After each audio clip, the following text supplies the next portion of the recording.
que se refiere a signos y síntomas, hemos hablado que las principales manifestaciones del paciente cardíaco, por ejemplo, dependiendo si es una falla izquierda es la disnea, si es una falla derecha es el edema, si es una obstrucción de los vasos coronarios es el dolor torácico precordial. Dependiendo de esas manifestaciones, el paciente va a adquirir alguna posición en relación a las molestias que tiene. Entonces, dentro de lo que es la inspección somática general, dentro del examen físico general, un aspecto que vamos a valorar en el paciente cardíaco va a ser la actitud, ¿ya? En realidad, en examen físico general dice como actitud o decúbito, ¿no? Entonces, el paciente puede estar sentado, de pie o puede estar en decúbito. Entonces, esa es la parte que valoramos, ¿no? Nosotros habitualmente cuando valoramos el paciente cardíaco, y eso vamos a ver después, siempre lo valoramos en 3 posiciones como mínimo, ¿no? Y una de esas 3 posturas en las que valoramos es el decúbito. Ya los pacientes cardíacos que tienen falla cardíaca izquierda, es decir, una lesión a nivel del corazón izquierdo, por lo general no toleran el decúbito. Y eso hemos hablado cuando hemos hablado de las disneas, ¿se acuerdan? Cuando hemos hablado de las disneas a grandes esfuerzos, a medianos esfuerzos, a pequeños esfuerzos, al final es disnea en reposo y llega a la ortopnea. ¿Qué significa? Ese reposo no es en decúbito, pues el paciente no tolera el decúbito. Y eso es precisamente una de las características del paciente cardíaco, la ortopnea. La ortopnea es la intolerancia al decúbito. O sea, el paciente no tolera estar echado, ¿no? Y eso obliga al paciente a, entre comillas, de reposar sentado, con las piernas colgadas, con los brazos colgados, porque el grado de insuficiencia es tan severo que para aliviar en parte la disnea que tiene, esa sensación de ahogo, tiene que ponerse sentado en esa postura. Entonces, este es un aspecto bien importante que me ayuda a diferenciar de un paciente que tiene disnea respiratoria, por ejemplo. El paciente disneico respiratorio puede tener disnea en reposo, pero no llega a la ortopnea, ¿sí? Entonces, de entradita, pues si yo veo un paciente disneico en reposo, con disnea de reposo, echadito en cama, tranquilito, no voy a pensar que es un paciente cardíaco, porque el cardíaco no tolera el decúbito. En cambio, si veo un paciente disneico, pero que está obligado a estar sentado en el borde de su cama con los brazos colgados y las piernas colgados, en lo primero que voy a buscar va a ser pues una patología cardíaca. Entonces, bien importante, son elementos que de entrada nosotros nos sugieren, digamos, el tipo de patología. En semiología es bien importante aprovechar todos los aspectos, ¿no? Por eso decimos que la valoración del paciente comienza ni bien estamos en contacto visual con el paciente, ni bien lo vemos en la puerta de ingreso del consultorio o ni bien tenemos el primer contacto visual en la cama de un hospital, ¿ya? Entonces, bien importante tomar en cuenta el tema de la ortopnea en pacientes con insuficiencia cardíaca izquierda, ¿sí? Por eso es que en la anamnesis también les he aclarado, pues les dije, ir preguntando cómo ha evolucionado la posición del paciente en el tiempo si tiene disnea, ¿no? Y en algunos de los casos clínicos que hemos hecho con algún grupo, cuando hemos hablado de un paciente cardíaco, precisamente uno de los elementos que el paciente refería era que primero dormía con 2 almohadas, luego 3 almohadas, y gradualmente ha ido elevando su postura hasta el final amanecer sentado, ¿no? Entonces, esa es la evolución típica del paciente con falla cardíaca izquierda, ¿no? La tripopnea, ¿qué será la tripopnea? La tripopnea es una intolerancia al decúbito. La literatura, alguna literatura no especifica, ¿no? Que puede ser derecha o izquierda, pero en el concepto original, tripopnea es intolerancia al decúbito lateral izquierdo, ¿ya? Sin embargo, como les digo, en el tiempo se ha ido adecuando este término como intolerancia al decúbito lateral. Si bien no es exclusivo de los pacientes cardíacos, ¿no? Sí se puede dar en pacientes que tienen alteraciones anatómicas en el corazón, ¿no? Que hacen que el paciente no tolere el decúbito lateral izquierdo. Es más, se dice que el paciente que tiene falla cardíaca, por lo general prefiere echarse del costado derecho. Por eso el término de tripopnea se hablaba de una intolerancia al decúbito lateral izquierdo, propia de los pacientes cardíacos que cuando tienen falla cardíaca no toleran el decúbito lateral izquierdo y adoptan la postura de decúbito lateral derecho, ¿no? Sin embargo, también se puede adaptar ese término de intolerancia al decúbito lateral en otras patologías. Por ejemplo, si tengo un paciente que tiene un derrame pleural masivo, ¿no? O un paciente que tiene una atelectasia, eh, tanto el paciente que tiene derrame pleural masivo o el que tiene atelectasia no tiene su pulmón funcionando adecuadamente en el lado afectado. Por lo tanto, para compensar el déficit, lo que hacen es echarse del lado enfermo y que el lado sano esté hacia arriba ventilando mejor. Entonces tienen una trepopnea que les dificulta la postura y hacen, perdón, decúbito lateral y prefieren echarse del lado enfermo. Es decir, si tengo derrame pleural masivo izquierdo, me echo del lado izquierdo para que el pulmón derecho que está ventilando mejor respire. Lo mismo con la telectasia. Si tengo una telectasia derecha, me voy a echar del lado derecho para que el otro pulmón, el izquierdo que está sano, ventile y compense el déficit. ¿Ya? Entonces es bien importante también tomar en cuenta si el paciente puede o no, pero en general, pero específicamente en relación al paciente cardíaco, si hablamos de la trepopnea, los pacientes cardíacos por lo general no toleran fácil el decúbito lateral izquierdo cuando tienen una cardiopatía, ¿no? Y prefieren echarse del lado de derecho, ¿ya? Algunas posturas como la posición genupectoral o de plegaria maometana. ¿Por qué se dice plegaria maometana? Porque es como se sientan como si estuvieran haciendo una oración los maometanos, pues, ¿no? Es decir, con los muslos, con las piernas flexionadas sobre los muslos y el tronco ligeramente inclinado hacia adelante sobre el muslo, ¿no? ¿Cuál es la finalidad? En realidad esta es una postura antiálgica que trata de evitar el roce o frote pericárdico que va a provocar dolor en el paciente que está haciendo pericarditis, ¿no? Cuando hace pericarditis, en la fase aguda, el paciente eh, tiene un frote o roce pericárdico que se traduce como un dolor pungitivo en el área precordial, parecido a la puntada de costado que hacen los pacientes respiratorios cuando hacen una pleuritis, no pericarditis, no pleuritis. ¿No? ¿Se acuerdan que en el anterior rote hemos hablado de que los pacientes pleurales, los que hacen pleuritis, hacen puntada de costado, que es un dolor pungitivo en región submamaria o axilar izquierda, ¿no? Por el frote de la pleura parietal y visceral. En este caso es por el frote del pericardio. Entonces, el paciente que hace pericarditis tiene un dolor pungitivo en el área precordial y precisamente para evitar ese dolor, porque cuando por gravedad se acumula el líquido en las hojas del pericardio, disminuye pues en esta posición, así en esta posición genupectoral o de plegaria maometana. ¿Ya? Entonces una postura antiálgica o si quieren ustedes una actitud preferida para evitar un dolor, ¿no? Ahora, existen patologías como las alteraciones congénitas, como la tetralogía de Fallot, la tercera tricuspidia, la transposición de los grandes vasos, que son parte de las enfermedades congénitas cianógenas que hemos hablado en la anterior clase, ¿no? Donde el paciente tiene un gran déficit de oxígeno, ¿no? Obligan al paciente a adoptar una posición, dice, acurrucada o replegada, ¿ya? Ahí viene el famoso signo de la almohada, o sea, como si el paciente estuviera acurrucado, apelotonado, abrazando su almohada. Entonces, estos pacientes adoptan esa postura para mejorar un poco la falta de oxígeno y controlar la disnea severa que se presenta, ¿no? También vendría a ser una postura preferida, ¿no? Pues para aliviar una molestia. Entonces, bien importante tomar en cuenta de entrada en qué posición vamos a encontrar al paciente cardíaco, ¿no? Pero dentro de eso lo más llamativo es el tema de la ortopnea. Si ustedes ven un paciente con ortopnea, la primera cosa que tienen que buscar es falla cardíaca, ¿ya? Bien. El otro elemento que en el examen físico general vamos a valorar dentro de lo que es la inspección somática general, indudablemente es la fascis, ¿no?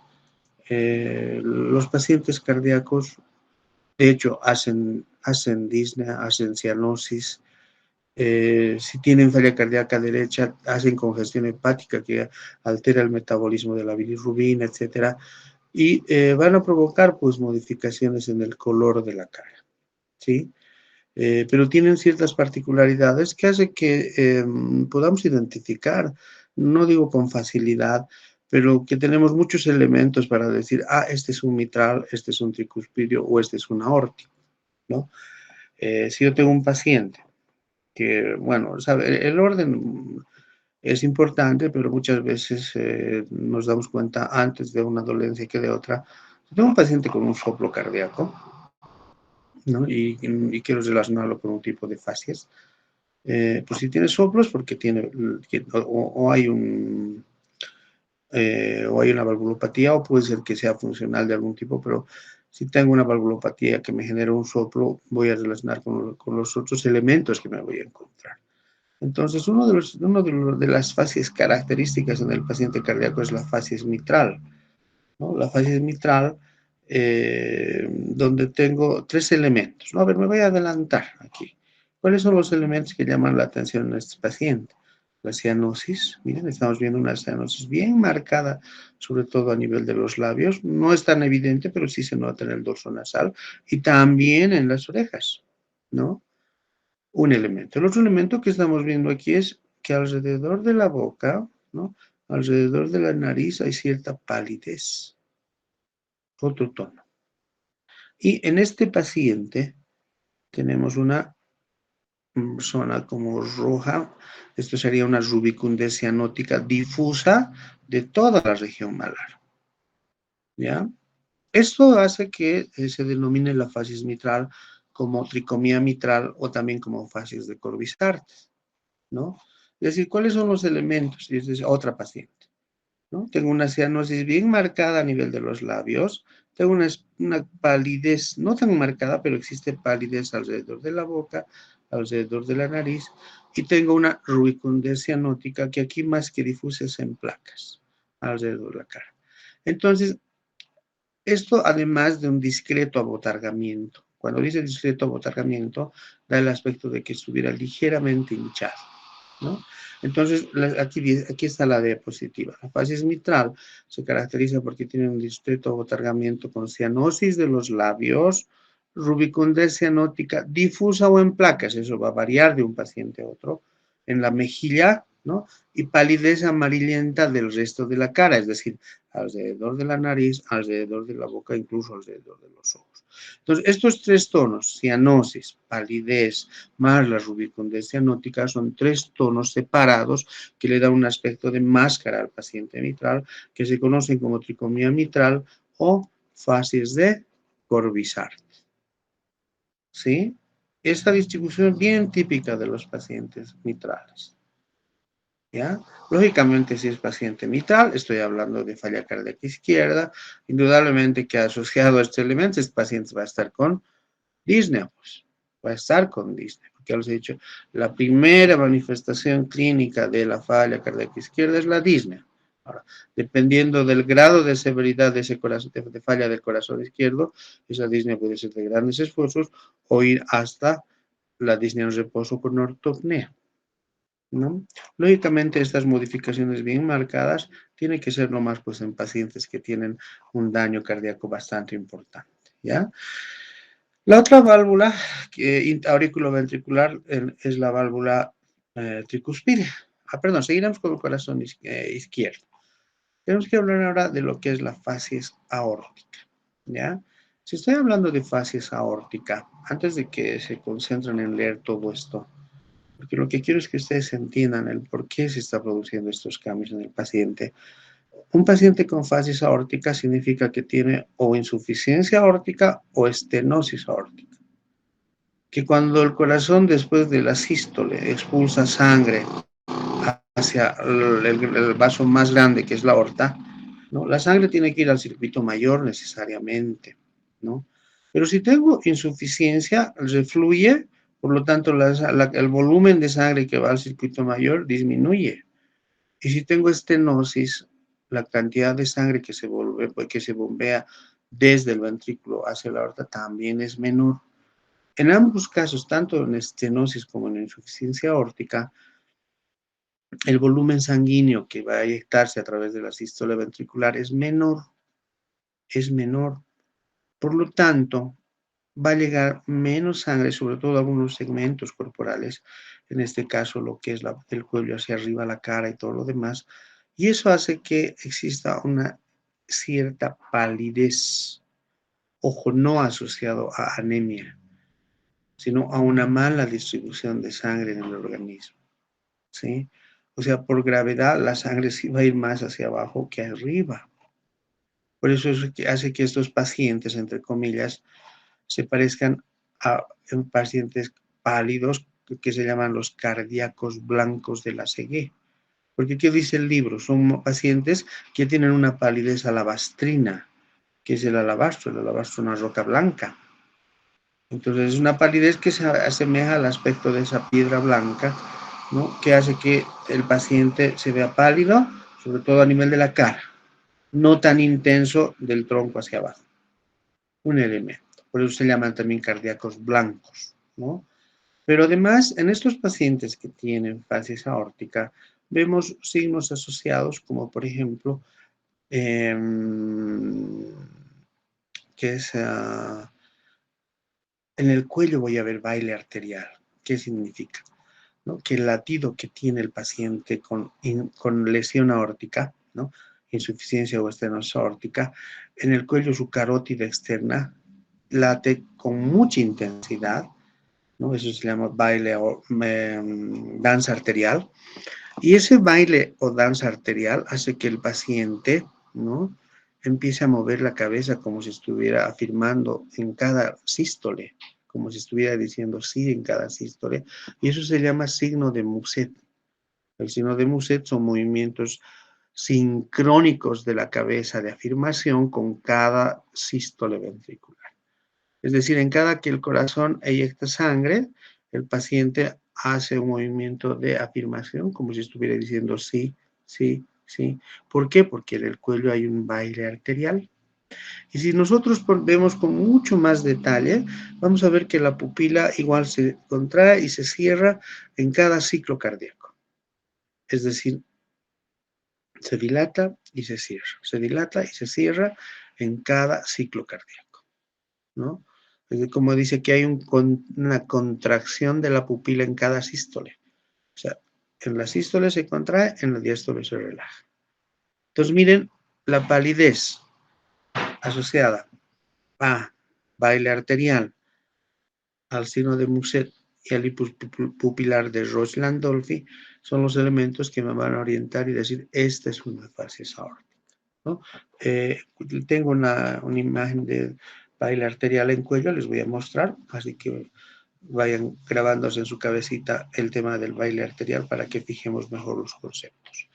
Entonces, esas son las fases, sobre todo de los pacientes con patología cardíaca izquierda, ¿no? Ahora, ¿qué pasa si la patología cardíaca es derecha y la válvula auricular ventricular dañada es la válvula tricuspidia? La válvula tricuspidia, no se olviden, es parte del, ¿cómo les puedo explicar? A ver, hemos hablado en la anterior clase, clínicamente el paciente con falla cardíaca tricuspidia que tiene, debuta con edemas, hemos dicho, ¿no? Vamos yendo a las fases, ¿no? Antes de leer y evocarnos a lo que dice esto, lo que quiero es que ustedes me escuchen un poquito. Estoy hablando de facies tricuspidia, estoy hablando o de insuficiencia tricuspidia o de estenosis tricuspidia, ¿no? La fisiopatología es similar al del lado izquierdo, ¿no? Si yo tengo insuficiencia tricuspidia, en sístole refluye sangre del ventrículo a la aurícula y aumenta la presión de la aurícula izquierda. Si es estenosis tricuspidia, en diástole no se vacía por completo la aurícula derecha y no pasa sangre a la aurícula, toda la sangre a la aurícula derecha. De todas formas, ya sea en estenosis o en insuficiencia, hay una sobrecarga en la aurícula derecha que va a hacer que el paciente tenga una hipertensión venosa sistémica y eso va a repercutir en todo el organismo provocando un incremento de la presión hidrostática por encima de la presión oncótica y lo primero que tiene el paciente tricuspidio es edemas. Pero ustedes dirán que tienen que ver el edema con estos otros elementos que estoy mencionando, porque la facies tricuspidia tiene tres componentes: cianosis, palidez e ictericia, ¿ya? El tema de la cianosis, ¿por qué? Porque no hay una buena, no hay una, el corazón insuficiente no va a dar, no va a dar un buen aporte de oxígeno a los tejidos. La palidez tiene que averiguar por el bajo gasto cardíaco, pero ustedes dirán la ictericia, ¿por qué? Si hay un síndrome de hipertensión venosa sistémica, se supone que se incrementa la presión venosa en todos los capilares y las venas del organismo. Y tenemos un sistema porta que recoge la sangre de todo lo que es el hígado y el vaso. Entonces, los pacientes con falla cardíaca derecha en el tiempo empiezan a hacer congestión hepática, es decir, los hepatocitos del hígado no funcionan adecuadamente y empiezan a acumular bilirrubina indirecta por daño hepatocelular y que clínicamente se traduce por ictericia. Entonces, la ictericia va a ser secundaria a la hepatomegalia que va a tener el paciente, ¿no? Eso para que me entiendan del por qué la ictericia. De la cianosis y la palidez se entiende. La cianosis porque no hay un buen aporte de oxígeno. La palidez porque el gasto cardíaco es bajo, ¿no? Ahora, voy a retroceder. Si en la facies mitral los elementos de cianosis, palidez y rubicundez cianótica venían por separado, en el paciente tricuspidio se mezclan, ya no se separan. O sea, la cianosis, la palidez y la ictericia, que son los tres elementos del paciente tricuspidio, se mezclan y dan un aspecto de, como dice la diapositiva, un tinte de color oliváceo, como si estuvieran bajo una lámpara de mercurio, ¿no? O sea, la mezcla de palidez, cianosis y el amarillo de la ictericia se describen como tinte de color oliváceo, como si estuvieran bajo una lámpara de mercurio. Entonces, esa es la característica, al margen de que el paciente puede tener cierto grado de ictericia en las conjuntivas, pero que no es bien evidente como en como el paciente con patología biliar, ¿no? Porque necesito más de 2 miligramos por decilitro de bilirrubinas para que esto empiece a pintarse. Entonces, puede haber un cierto tinte ictérico mínimo, pero puede haber. Al margen de eso también puede haber manifestaciones de una ictericia crónica, prurito, etcétera. ¿Ya? Pero lo que llama la atención es que los tres se mezclan y tienen el aspecto de un tinte oliváceo. Estos pacientes también van a tener modificaciones en los vasos del cuello, pero ya no de tipo arterial, sino de tipo venoso. Por eso es que, como dice la diapositiva, y les voy a mostrar luego imagen, hay una pulsación venosa yugular intensa. ¿Eso qué significa? Que la yugular externa que transcurre por delante del esternocleidomastoideo se dilata en forma permanente y me da una ingurgitación yugular. La ingurgitación yugular, por lo general, es una dilatación en que no me va a generar un latido tan marcado como la arteria. Sin embargo, en algunos casos, cuando esta ingurgitación yugular es bien marcada, también puede generar movimientos de afirmación de la cabeza, pero que ya no se llaman solo signos de Muset, sino la literatura los describe como signo de Muset venoso de Cosío. ¿Por qué venoso? Porque la causa es la ingurgitación yugular, no el baile arterial de la carótida externa. ¿Sí? Entonces, se asemejan en algo, pero son diferentes en todas las características y en relación a las alteraciones que hay en el cuello, ¿ya? Eso en relación a la facies tricuspidia, ¿no? El paciente cardíaco también puede hacer algunos tipos de facies que les he descrito, creo, la facies de Ayerza, por ejemplo, que no es específico de pacientes, o sea, de cardíacos puros. La facies de Ayerza es una facies de pacientes que hacen un cor pulmonar crónico.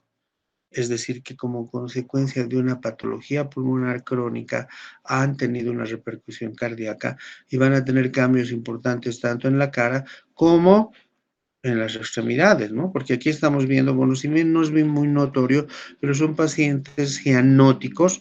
¿Pero por qué les he traído esta imagen? Porque además de hacer cianosis, hacen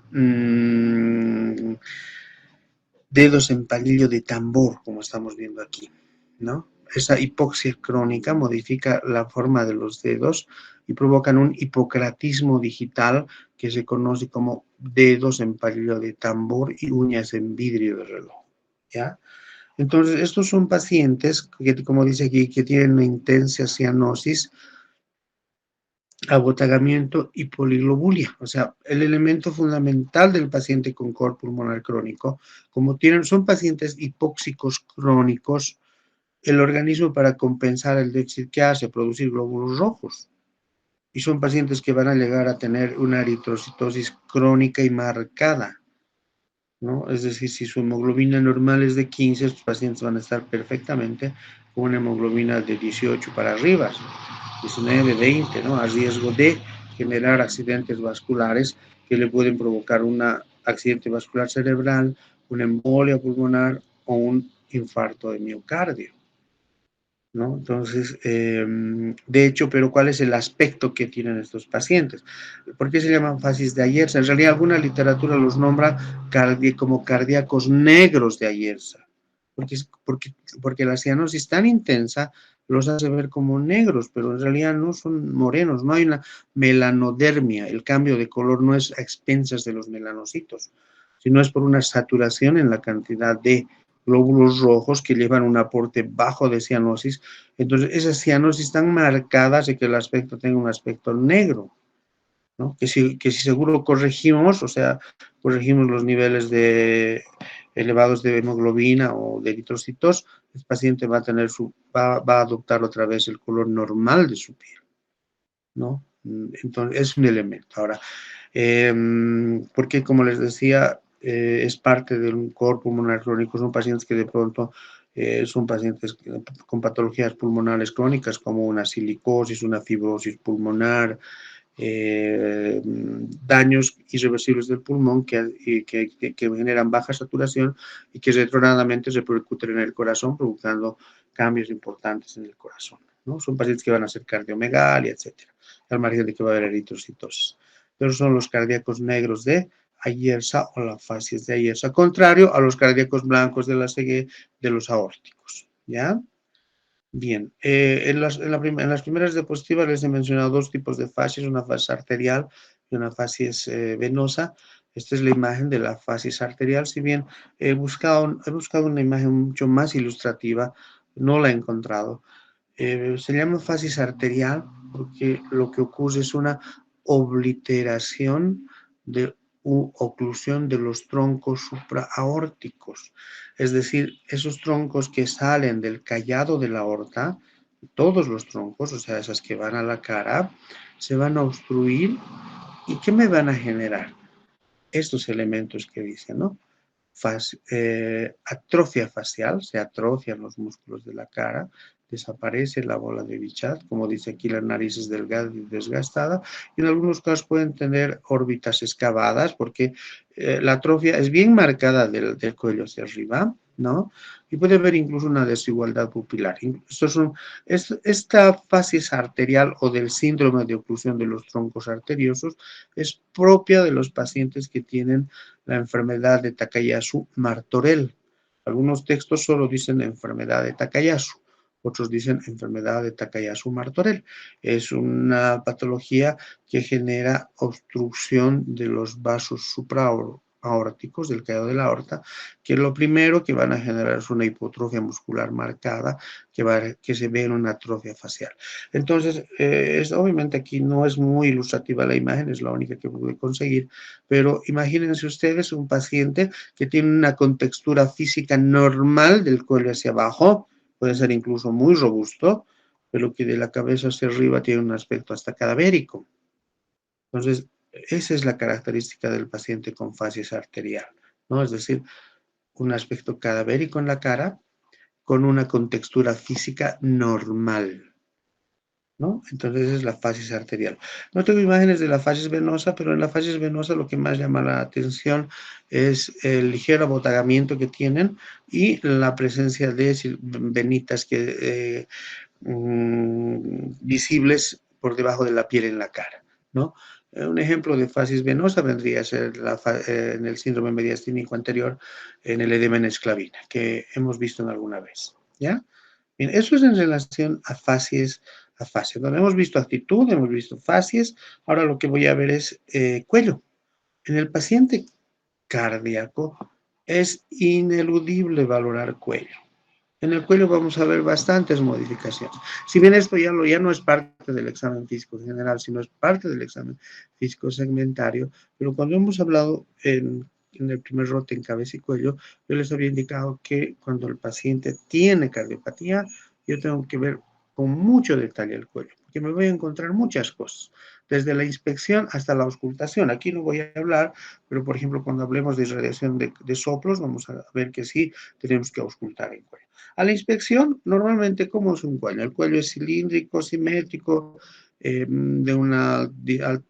con un promedio de 7 a 8 centímetros, dependiendo del biotipo, puede ser más largo o más corto, pero en el cuello normalmente ni se ven ampliamente venas, ni se ven ampliamente arterias, ni tampoco vemos latido supraesternal o supraclavicular visible.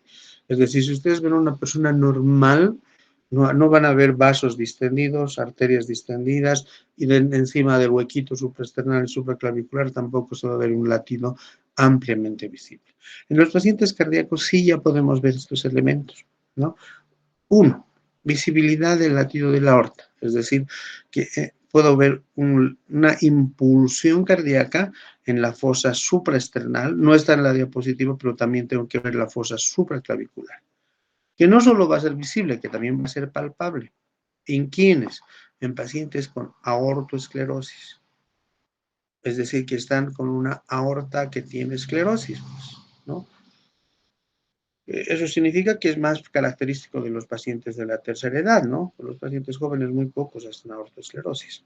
Entonces, la aortoesclerosis me puede generar que en el huequito supraesternal y supraclavicular se vean impulsiones cardíacas, como un latido cardíaco, ¿no? Eso en relación al cuello, ¿ya? En relación a, eso es, perdón, al latido, al hueco supraesternal y supraclavicular. En relación a vasos que transcurren por el cuello. Delante del esternocleidomastoideo transcurren la carótida externa y transcurre la yugular externa. Cuando el paciente tiene insuficiencia aórtica, hemos hablado hace un momentito de la fases aórtica, cuando el paciente tiene insuficiencia aórtica, y la literatura dice insuficiencia mitral avanzada, pero igual sigue siendo falla cardíaca izquierda, el latido de la carótida externa es ampliamente visible. Por eso se lo conoce como pulso arterial visible y amplia de la carótida o pulso de Corrigan, ¿no? O sea, si yo lo palpo, ahorita estamos hablando de inspección, si yo lo palpo, voy a sentir fácilmente el golpe de la arteria y cómo después se apaga rápidamente. Por eso se llama pulso de Corrigan, ¿no? El pulso de Corrigan es un pulso de ascenso muy rápido y de descenso y colapso rápido también, pero que se hace visible, ¿no? Entonces, les tengo una imagen, esto es lo que vamos a ver en el paciente con danza arterial, ¿no? ¿No? Si ustedes están viendo, van a ver la carótida externa, está latiendo, prácticamente está latiendo todo el cuello. Y eso hace que, eso va a hacer que el paciente mueva su cabeza como si estuviese diciendo sí, sí, eso se llama signo de Muset, y este es el baile arterial, ¿ya? Este es el baile arterial. Este es un paciente seguro que está con insuficiencia aórtica o insuficiencia mitral avanzada. Entonces, diferente a la ingurgitación yugular que ahorita les voy a mostrar. Entonces, ese paciente que está haciendo baile arterial, que es lo que se llama como pulso Corrigan, en la cabecita me está generando signo de Muset. ¿Sí? Ya. Entonces, les decía, el otro vaso que voy a revisar en cuello es la yugular. Y esta es la imagen de la ingurgitación yugular. Su nombre lo está diciendo. Una yugular ingurgitada, ingurgitación yugular. Normalmente, si ustedes se ven en reposo, con la cabecita lateral en el espejo, verse después de la clase, van a ver que esto no se ve, pues si no tienen patología cardíaca, no tiene por qué verse, si sea el sujeto delgado. Lógicamente, durante el esfuerzo, en pacientes muy delgados, cuando corren, cuando hacen esfuerzos físicos, puede en algún momento visibilizarse, pero en reposo no. ¿Ya? Ahora, esta es una ingurgitación yugular. Se dice, la yugular externa se observa distendida y tensa ¿no? Y es bien importante en el examen cardiovascular. ¿Mm? La diferencia está que esta no tiene un latido pues tan evidente como el de la carótida externa, ¿no? Eh, ¿Cómo voy a valorar? O sea, dependiendo, pues en la siguiente diapositiva la tengo. Esta sería una ingurgitación yugular 4 cruces porque es todo el trayecto, ¿no? Pero todo esto es del cuello, desde la base hasta arriba. Si es un tercio, o sea, es 25% de la ingurgitación, es una cruz. Si es la mitad, 2 cruces. Si es el 75%, 3 cruces. Y si es todo, 4 cruces. Esta sería una ingurgitación yugular, 4 cruces, ¿no? Aquí está la imagen. 25% base del cuello, 50% en la mitad, 75% 2 tercios, 100% toda la trayectoria, ¿ya? Ahora, las causas no son las mismas, ¿no? La ingurgitación yugular, por lo general, se puede dar en pacientes con falla cardíaca derecha, sobre todo, hemos hablado hace rato, en insuficiencia cardíaca derecha, ¿no? Esos pacientes que van a hacer una hipertensión venosa sistémica, ¿no? Van a hacer ingurgitación yugular. Es decir, es un signo de hipertensión de la vena cava superior. O sea, puede también darse en obstrucciones de la vena cava superior, ¿no? Otras causas de ingurgitación yugular, pericarditis con derrame y taponamiento cardíaco, ya que no están en esta diapositiva, pero les estoy aclarando. Otras causas de ingurgitación yugular, pericarditis con derrame y taponamiento cardíaco, ¿ya? Ahora, esta ingurgitación yugular, como estamos viendo en esta imagen, siempre va a ser simétrica y bilateral. O sea, si la causa es falla cardíaca, la ingurgitación es simétrica y bilateral. Ahora, existen algunos casos una ingurgitación yugular unilateral en el lado izquierdo. Esta ingurgitación yugular unilateral al lado izquierdo no se considera de causa cardíaca, sino es por una compresión del tronco brachiocefálico izquierdo. Por lo tanto, no es cardíaca, sino es de sus vasos, pero no es del corazón. Y es unilateral, asimétrica unilateral en el lado izquierdo y se conoce como signo de Sabatier-González. Entonces ya las causas son diferentes, ¿no? De las que les he hablado, cuando son simétricas, o pienso en una insuficiencia cardíaca derecha, en un síndrome de la vena cava superior, en un pericarditis con derrame o en un taponamiento cardíaco, ¿sí? Bien. Entonces, hasta aquí, miren, hemos hablado de todo menos del área cardíaca, ¿no? Hemos hablado de lo que es actitud, facies, cuello. Ahora vamos a hablar, sí, de la inspección propia del área cardíaca, y en eso tenemos que hablar necesariamente de lo que es la inspección, la palpación, la percusión y la auscultación, aunque les he dicho que en cardio, percusión no hacemos de rutina. Vamos a hacer inspección, palpación y auscultación, ¿ya? Entonces, cuando nosotros vamos a hacer inspección del paciente cardíaco, necesariamente, aquí sí tengo que tener el cuidado, no voy a revisar a mi paciente en una sola posición. El corazón mínimo lo voy a revisar en 3 posiciones. Sentado, con una ligera inclinación al frente, echado o en posición supina en decúbito dorsal, en posición decúbito supino o decúbito dorsal y en decúbito lateral izquierdo, posición de pachón o recumbente lateral izquierdo. Ya, necesariamente, tanto la inspección, la palpación y la auscultación voy a hacer en estas 3 posiciones si quiero hacer una buena valoración cardíaca, ¿ya? Que a veces nos limitamos a revisar el corazón, a contar la frecuencia cardíaca y no, esa no es la valoración cardíaca, eso es solo contar la frecuencia cardíaca, que es muy diferente a tratar de hacer una evaluación del R1, pequeño silencio, R2, gran silencio, y todo el ciclo cardíaco, ¿no? Entonces, esta es una imagen, ¿no? Donde el paciente está sentado, mucho ligeramente inclinado adelante, en decúbito supino o decúbito dorsal, y en decúbito lateral izquierdo, recumbente lateral izquierdo o posición de pachón, ¿ya? Ahora, ¿dónde voy a valorar o revisar desde mi inspección? Lógicamente en el área cardíaca, ¿no? Siempre tenemos la idea nosotros de que el corazón está a la izquierda, ¿no? Pero sabemos que el corazón está en el mediastino. El mediastino es el segmento que está detrás del esternón entre ambos pulmones. Ahora, que lógicamente la punta del corazón se dirige a la izquierda es cierto. Entonces tenemos, si ustedes vemos esta imagen, estamos viendo una imagen donde el corazón está detrás del mediastino, está en el mediastino con su punta orientada hacia la izquierda, ¿ya? Entonces, así como valoramos borde external izquierdo, vamos a valorar borde external derecho, ¿no? Entonces, por eso estos son los límites del área cardíaca. Ojo, estos no son los focos de auscultación cardíaca. Pueden coincidir, ¿no? Pero no son. Entonces, por ejemplo, me voy a trazar 4 líneas para decir este es el área. Aquí dice segundo espacio intercostal derecho, 1 centímetro por fuera del borde external. Entonces aquí tengo el segundo espacio intercostal. Nosotros en la práctica, ¿cómo nos vamos a dar cuenta? Ya les he dicho, el primer espacio que palpamos debajo de la clavícula es el segundo. El primer espacio intercostal no se palpa, porque está la clavícula ahí. Pues el primer espacio que palpamos debajo de la clavícula para nosotros es el centímetro, es el segundo espacio intercostal. Y dice 1 centímetro por fuera, entonces del bordecito external me voy a 1 centímetro. Ahí me puedo marcar, si quieren ustedes, un puntito.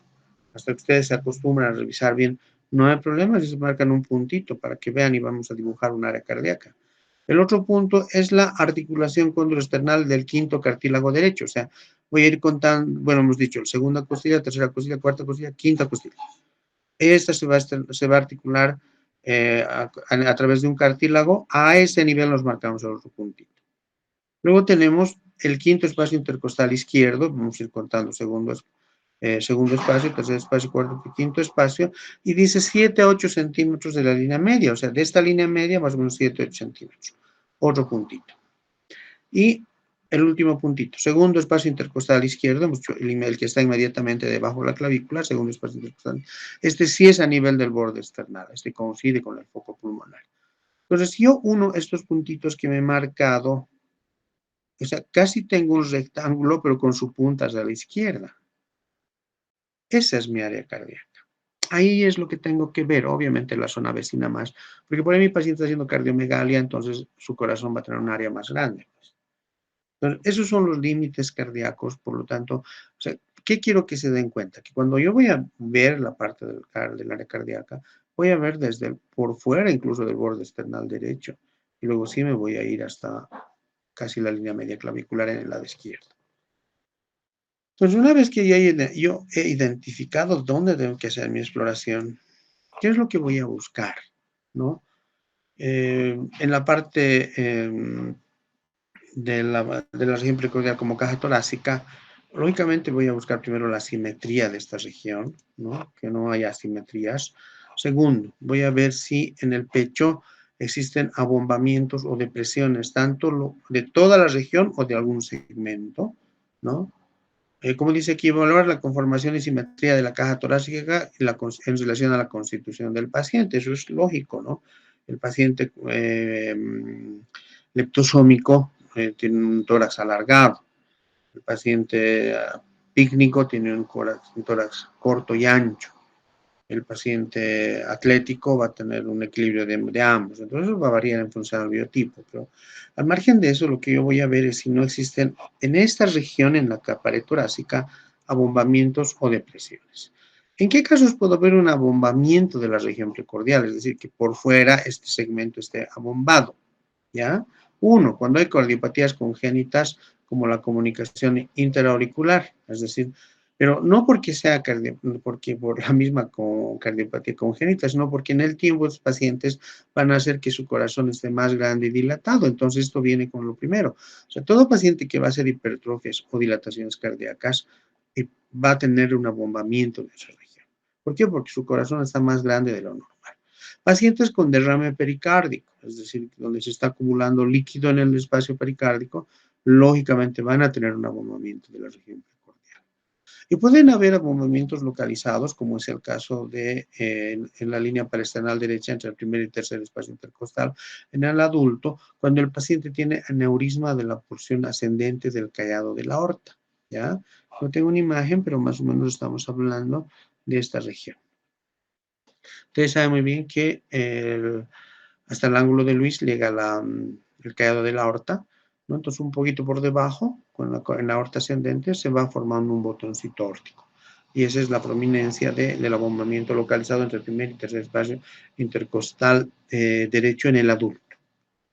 ¿Ya? Entonces, esos son los abombamientos. Ahora, vamos con depresiones. Depresiones, por ejemplo, puede haber una retracción sistólica de la punta o de varios espacios intercostales, ¿no? Que se llama respiración cruzada de Wenckebach en pericarditis. Es decir, que el sitio donde más o menos corresponde la punta del corazón, o sea, el quinto espacio intercostal izquierdo, línea media clavicular, esta región que cuando hay sístole se deprime o como que se hunde. Y eso se llama respiración cruzada de Wenckebach, propio de los pacientes con pericarditis adhesiva. Entonces, miren, estas depresiones ya son incluso dinámicas, no son estáticas. Es decir, que cuando hay sístole, se hunde esa región. Y cuando hay diástole, vuelve a su posición normal. Eso pasa en la pericarditis adhesiva. Otra alteración y otra depresión dinámica del área cardíaca es el famoso fenómeno de báscula de Dressler. ¿Ya? Ojo, no vamos a confundir el fenómeno de báscula de Dressler, que es de la insuficiencia tricuspidia, con el síndrome de Dressler, que es propia de los pacientes que tienen derrame pericárdico. Esa es otra patología, ¿sí? Aquí estoy siendo bien claro, estoy hablando fenómeno de báscula de Dressler de los pacientes con insuficiencia tricuspidia. ¿En qué consiste? Propulsión de la región esternal inferior derecha, ¿no? Dice por expansión sistólica del hígado, o sea, esto es más o menos cerca del epigastrio, o sea, y al mismo tiempo depresión sistólica precordial, ¿no? Entonces me voy a imaginar con acá, es decir, esta área del epigastrio se va a impulsar adelante y la parte central del corazón se va a impulsar hacia atrás. Eso es como una báscula, por eso. Mientras esta sale adelante, esta va hacia atrás, ¿no? A eso se está refiriendo con propulsión de la región anterior external inferior derecha por expansión sistólica del hígado, o sea, el área del epigastrio, porque el hígado se expande, sale hacia afuera y al mismo tiempo se hunde, hay una depresión sistólica precordial, otra vez, ¿no? La zona del epigastrio sale y el área precordial entra. Es como una báscula. Y eso es propio de los pacientes, sobre todo con insuficiencia tricuspidia. También se ven pacientes con estenosis tricuspidia. El fenómeno de báscula de Dressler es propio de los pacientes tricuspídeos. ¿Ya? Vámonos con, en condiciones normales, ¿qué quiero evaluar en el paciente cardíaco? El choque de la punta, ¿no? Y en relación al choque de la, o sea, normalmente, ¿qué buscamos a la inspección? Ver el choque de la punta. O sea, lógicamente estamos viendo si no hay depresiones o abombamientos. Si no hay abombamientos y depresiones, lo que nosotros queremos ver es el choque de la punta. Normalmente está localizado, como dice aquí, en el quinto espacio intercostal izquierdo a nivel de la línea media clavicular. Si bien no tengo imagen, ustedes en este momento pueden tocarse, ¿no? Debajo de la clavícula izquierda está el segundo espacio, vayan bajando su dedito, pasando los resaltos óseos hasta llegar al quinto espacio y confluyen con la línea media clavicular, ahí está nuestra punta, ¿no? Entonces, por lo general, en algunos pacientes se puede ver en posición sentada o de Paccioni, o en decúbito lateral izquierdo. No en todos los pacientes se mira. Tiene que ver muchos elementos, ¿no? El grosor de la pared, por ejemplo, en pacientes musculosos, obesos, no vamos a ver. En mujeres, a veces la glándula mamaria dificulta, no se puede ver, ¿no? Dependiendo del tamaño de las mamás, a veces no se puede ver, ¿no? Más fácil ver en personas delgadas, en niños, etcétera, ¿no? Lógicamente, si mi corazón es más grande y está latiendo más fuerte, voy a ver más fácil, ¿no? Ya, pero es con patología cardíaca. Pues por eso dice, el choque de punta puede ser difícil ver en personas obesas o musculosas, ¿no? Ahí vamos a notar el tema de las mamas también en el sexo femenino. Puede notarse un aumento en su intensidad en personas muy delgadas, hemos hablado en nuestras roquitas, o que tienen hipertrofia ventricular, es decir, que el corazón está grande porque tienen una enfermedad cardíaca. ¿Ya? Eso es bien importante. Si no veo nada, por ejemplo, en mi descripción de la historia clínica, ¿qué voy a poner? Primero, si no hay ni depresiones ni hundimientos, voy a poner área cardíaca a la inspección, área cardíaca simétrica, ¿no? Y latido cardíaco no visible si no lo veo. Si lo veo, tengo que poner dónde. Pues para eso les hemos hablado de segmentación, ¿no? Tengo los espacios intercostales y tengo las líneas convencionales, la línea media clavicular, la línea axilar anterior, etcétera. Bueno, vamos a revisar con más calma después, ¿ya? Una vez que he hecho mi inspección, que he visto, voy a ir a hacer mi palpación, ¿sí? mi palpación con dos técnicas, ¿no? Acá está. Dice, puedo palpar el área cardíaca con toda la amplitud de la mano, transversalmente, abarcando primero el mesocardio, a eso se refiere el área central del corazón, me voy luego a la punta, más o menos al quinto espacio intercostal izquierdo, línea media clavicular, me voy a la región sigmoidea, en lo que corresponde al área tricuspidia, la punta es área mitral, por si acaso, la región sigmoidea es área tricuspidia, y por último la base me abarca el área aórtica y pulmonar, ¿ya? Entonces, aquí tenemos una imagen. No tomemos en cuenta esta, ya que no me parece correcta, solo he sacado para ilustrar de un libro. Esta es la Large de Barth. Se llama Large de Barth porque palpa con toda la amplitud de la mano. Indudablemente la parte central es donde va a estar en el lugar que quiero ver. Entonces, si nos vamos a esta diapositiva, ¿qué dice? Primero el mesocardio, después la punta, después la región sifoidea, por último la base. O sea, en 4 tiempos. O sea, primero voy a poner la parte donde más o menos el área mesocárdica, jóvenes, está en el cuarto espacio intercostal izquierdo por el borde esternal. ¿Ya? No está en mi diapositiva, pero lo estoy aclarando. El área mesocárdica está en el cuarto espacio intercostal izquierdo por fuera del borde esternal. Entonces, la parte central de mi mano en esta posición pondré primero en el mesocardio. Después me voy a ir, aquí está yendo a la punta, más o menos quinto espacio intercostal izquierdo cerca de la línea media clavicular, segundo tiempo. Un tercer tiempo al área tricuspidia, como dice acá, ¿dónde estamos? A región sigmoidea. O sea, en un tercer tiempo a la región sigmoidea. Y en un último tiempo es esto, focos de la base. Aquí estoy abarcando segundos espacios intercostales derecho e izquierdo con toda la mano. Entonces, centro del corazón, punta, o sea, foco, área mitral, apéndice sifoides, área tricuspidia y base, donde estoy tomando el foco aórtico, perdón, pulmonar y el aórtico, en 4 tiempos. Si en todos esos 4 tiempos no he percibido latir el corazón, en mi historia clínica voy a colocar latido cardíaco no palpable. Pero la idea es que pueda percibir, ¿no? Pero mi palpación no se limita a hacer con toda la mano, sino también voy a hacer palpación con los dedos. Por eso se llama palpación limitada con las yemas de los dedos. Voy a empezar en la punta del corazón y voy a subir por todo el borde esternal izquierdo hasta la base, como si estuviera queriendo tomar el pulso, pero pongan las yemas de los dedos en los espacios intercostales, no en el hueso, no en la costilla, ¿ya? Entonces, la palpación limitada es complementaria a la palpación large de Barth, ¿no? Ahora, les decía, algunas patologías se ponen en evidencia con algunas posiciones. Por ejemplo, dice, se debe realizar la palpación en diferentes posiciones, sentado, echado y de pachón, ¿no? Hay posturas específicas. ¿Qué pasa si yo tengo un paciente postrado en cama, al que no lo puedo mover, no lo puedo hacer sentar, no lo puedo hacer poner en decúbito lateral izquierdo? En esos casos voy a utilizar la posición de Azoulay.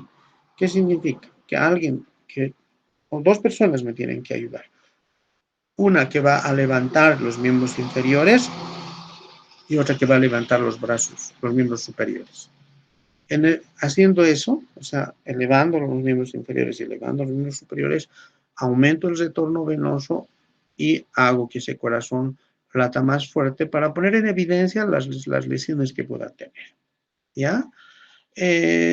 Normalmente, ya les he dicho, la punta del corazón está en el quinto, estas son las posiciones del corazón, ¿no? En el adulto está en el quinto espacio intercostal izquierdo sobre la línea media clavicular. En el niño está un puntito más arriba, un espacio más arriba, cuarto espacio intercostal izquierdo, línea media clavicular. En el anciano, sexto espacio intercostal izquierdo, línea media clavicular. Voy a aprovechar esta imagen. Entonces, en el adulto está en el, hemos dicho, primero, segundo, tercero, cuarto, quinto aquí. Quinto espacio intercostal izquierdo, línea media clavicular. Aquí está mi punto. En el niño, cuarto espacio intercostal izquierdo, línea media clavicular. Y en el anciano, sexto espacio intercostal izquierdo, línea media clavicular. Pero siempre línea media clavicular. Es que el corazón solo llega hasta ese nivel, ese es su límite. En condiciones normales, la línea media clavicular es su límite. Puede variar dependiendo de la altura, pero lo que no puede variar es que llegue a más afuera de esta línea. Porque si la punta del corazón está por fuera de la línea media clavicular, significa que el área cardíaca es más grande, que el corazón es más grande, por lo tanto hay una hipertrofia cardíaca. Y esa hipertrofia cardíaca puede tener una causa valvular u otras causas, pero que me están diciendo que ese corazón está más grande de lo normal y está enfermito. ¿Sí? Entonces, por eso insistimos en que cuando ustedes vayan a describir puntos o localizaciones, no tienen que dar una referencia vertical, que estas serían las referencias verticales, y una referencia horizontal, estas son las referencias horizontales, y una referencia vertical, ¿ya? O lógico, hay que tomar en cuenta que si el paciente está en decúbito lateral izquierdo o posición de Pachón, es normal que la punta se vaya hacia la izquierda por gravedad, ¿no? ¿Qué no estaría normal? Que no se desplace a la izquierda y me estaría hablando de una sínfisis pericardio-mediastínica. Entonces, hay muchas situaciones en las que nosotros vamos a ver que la posición del corazón cambia, ¿no? Pero vamos a poner énfasis sobre todo en estos dos elementos. En este que dice, a ver, voy a cambiarlo aquí de color. Hipertrofia ventricular izquierda, y en este que dice hipertrofia, perdón, desde acá, hipertrofia ventricular derecha. ¿Ya? Estas son las dos causas cardíacas. Es decir, cuando el corazón izquierdo, estoy hablando del lado izquierdo del corazón, crece, la punta del corazón se desvía hacia abajo, hacia la izquierda. Por lo tanto, otra vez voy a aprovechar mi imagen, ¿no? O sea, si este lado de mi corazón crece, esta punta se va a ir hacia abajo y hacia afuera. O sea, va a hacer esto, hacia abajo y hacia afuera. Si mi corazón derecho crece, si hay una hipertrofia ventricular derecha, ¿no? Es decir, si está creciendo este lado del corazón, la punta se va también hacia afuera, pero hacia arriba, más o menos como que hace esto, ¿no? Y eso dice en esta diapositiva. Si crece el corazón derecho, el corazón se desvía hacia arriba y a la izquierda, que viene a ser lo mismo de hacia afuera. ¿Ya? Porque la punta puede desviarse hacia abajo, pero tiene que ver con el diafragma, un diafragma descendido, un tórax raquítico. Es decir, estamos hablando de un paciente que tiene, por ejemplo, un tórax muy alargado, o su diafragma se ha descendido, la punta se va abajo. Puede irse hacia arriba, por dos razones. Por patología abdominal, por ejemplo, si tengo tumor en el abdomen, ascitis en el abdomen, o que estoy haciendo derrame pericárdico, en esos casos la punta se puede ir hacia arriba. Puede irse al otro lado, a la derecha. Cuando tengo patología pulmonar izquierda, pleuresías con derrame del lado izquierdo, fibrotórax, o por atracción, fibrotórax o atelectasis del lado derecho. O definitivamente puede cambiar la punta del corazón cuando el corazón tiene situs inverso, que sería una dextrocardia congénita. Pero como les he marcado en rojo, las causas más las hipertrofias cardíacas me van a generar estas modificaciones de la punta del corazón. ¿Ya? Entonces, lo que le estaba diciendo, ¿no?